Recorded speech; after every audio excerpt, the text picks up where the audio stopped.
അസ്സലാമു അലൈക്കും വറഹ്മത്തുള്ളാഹി വബറകാതുഹു.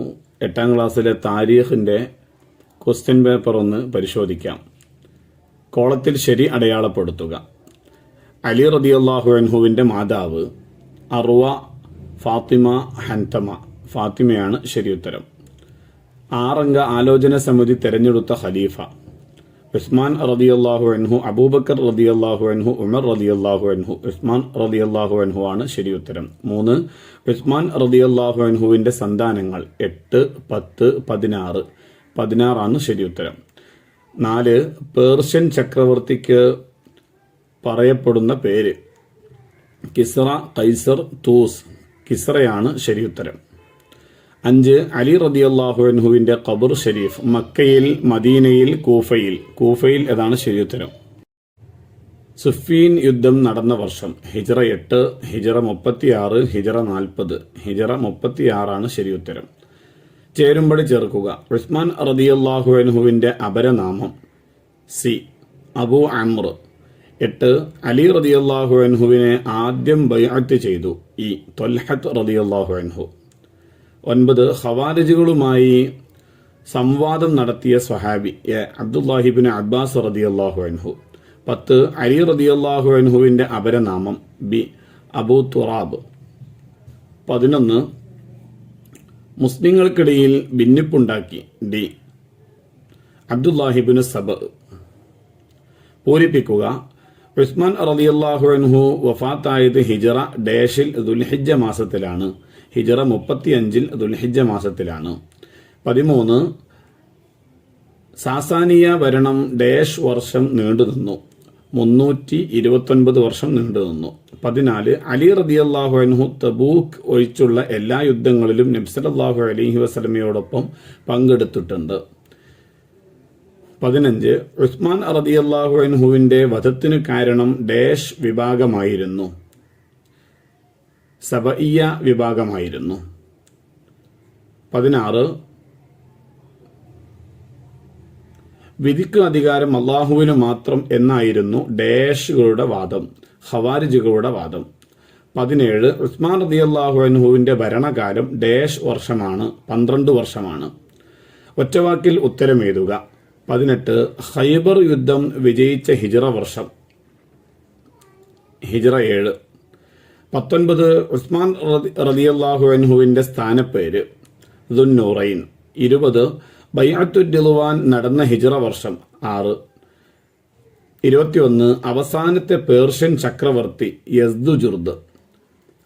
22 ഇസ്ലാം സ്വീകരിക്കുമ്പോൾ അലി റളിയല്ലാഹു അൻഹുവിൻ്റെ വയസ്സ് 10.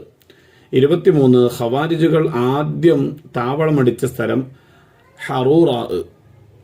ഒറ്റവാചകത്തിൽ ഉത്തരമെഴുതുക.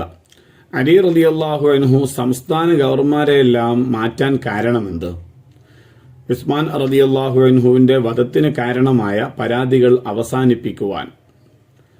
25 ഉസ്മാൻ റളിയല്ലാഹു അൻഹു ബദർ യുദ്ധത്തിൽ പങ്കെടുക്കാതിരിക്കാനുള്ള കാരണമെന്ത്?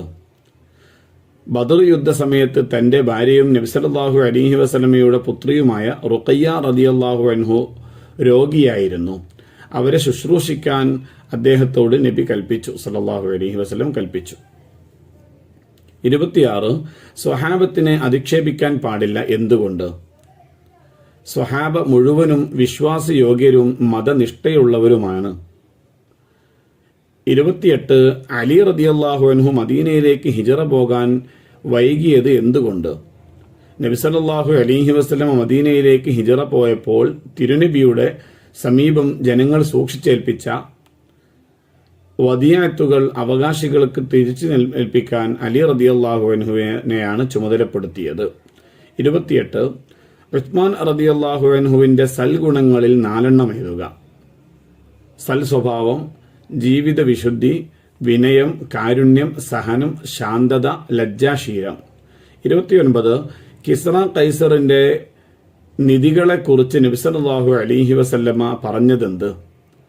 അവരുടെ നിധികൾ നിങ്ങൾ അള്ളാഹുവിൻ്റെ മാർഗത്തിൽ ചെലവഴിക്കൂ. ഖിലാഫത്ത് ഏറ്റെടുക്കാൻ അലി റളിയല്ലാഹു അൻഹുവിനെ സ്വഹാബത്ത് നിർബന്ധിക്കാൻ കാരണമെന്ത്? 3 ഖലീഫമാർക്ക് ശേഷം സ്വഹാബത്തിൽ ഏറ്റവും ശ്രേഷ്ഠനും ഉസ്മാൻ റളിയല്ലാഹു അൻഹുവിന് ശേഷം ഖിലാഫത്തിന് ഏറ്റവും അർഹൻ അലി റളിയല്ലാഹു അൻഹു ആയിരുന്നു.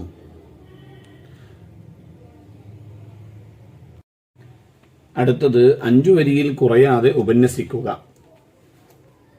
31. ഉസ്മാൻ റളിയല്ലാഹു അൻഹുവിന്റെ ഔദാര്യശീലം. നന്മയുടെ സകല മാർഗങ്ങളിലും ധർമ്മം ചെയ്യുമായിരുന്നു. തബൂക്ക് യുദ്ധത്തിന് 600 ഒട്ടകവും 1000 ദീനാറും നൽകി. മദീനയിലെ ശുദ്ധജലക്കിണറായ ബിർ റൂമ 35,000 ദിർഹം വില കൊടുത്തു വാങ്ങി മുസ്ലിങ്ങൾക്ക് പൊതുവായി നൽകിയത് അദ്ദേഹമായിരുന്നു. മദീനയിൽ ശുദ്ധജലമുള്ള മറ്റൊരു ജലാശയമുണ്ടായിരുന്നില്ല. മസ്ജിദുൻ നബവി നിസ്കാരത്തിന് സങ്കുചിതമായപ്പോൾ അതിന്റെ ചാരത്തുള്ള സ്ഥലം 20,000 ദിർഹം വിലക്ക് വാങ്ങി പള്ളി വികസനത്തിന് വിട്ടുകൊടുക്കുകയും ഉസ്മാൻ റളിയല്ലാഹു അൻഹു തന്നെയായിരുന്നു. മാത്രമല്ല, ഓരോ വെള്ളിയാഴ്ചയും ഓരോ അടിമയെ വിലക്ക് വാങ്ങി മോചിപ്പിക്കുന്ന പതിവുകാരനും കൂടിയായിരുന്നു അദ്ദേഹം. 32. സിഫീൻ യുദ്ധം. അലി റളിയല്ലാഹു അൻഹു ബസറയിൽ നിന്ന് കൂഫയിലേക്ക് പോയി അവിടെ നിന്ന് തന്റെ സൈന്യത്തെയുമായി ഷാമിൽ മുആവിയ റളിയല്ലാഹു അൻഹുവിനെ നേരിടുന്നതിന് വേണ്ടി പുറപ്പെട്ടു. ഇരു സൈന്യങ്ങളും സിഫീനിൽ താവളമടിച്ചു. അലി റളിയല്ലാഹു അൻഹു മുആവിയ റളിയല്ലാഹു അൻഹുമായി കത്തിടപാട് നടത്തി. അദ്ദേഹം സംതൃപ്തമായ ഒരു മറുപടിയും നൽകിയില്ല. അപ്പോൾ യുദ്ധം അനിവാര്യമായി. ഹിജ്റ 36 ദുൽഹിജ്ജ മാസം ഇരു സൈന്യവും സിഫീനിൽ ഏറ്റുമുട്ടി.